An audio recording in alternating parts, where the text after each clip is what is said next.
Assalomu alaykum bizni kuzatib boruvchilar. Mana Xudo xolasa yana obyektimizni bitirdik. Stollarni qo'yib, tok o'tkazmaydiganlarigacha mana issiqligini priyomi joylar, mana ichkilarni qo'yib qo'ydik. Xudo xolasa ishlarimiz yaxshi zo'r, garantiyali. Shunaqa xizmatlar kerak bo'lsa aloqaga chiqamiz, nomerimizni qo'yib qo'yamiz.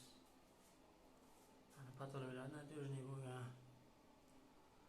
Hamma o'zimizdan elektrligi, kafel, santexnika hammasi o'zimizning qo'limizda. Xudo xolasa mana bu to'plab olgan narsalarni unutganmiz. Rakavina, o'ynak temperaturalar ko'rsatib turadi. Xudo xolasa zo'r ishimiz. Aloqaga chiqasizlar yo'qsa.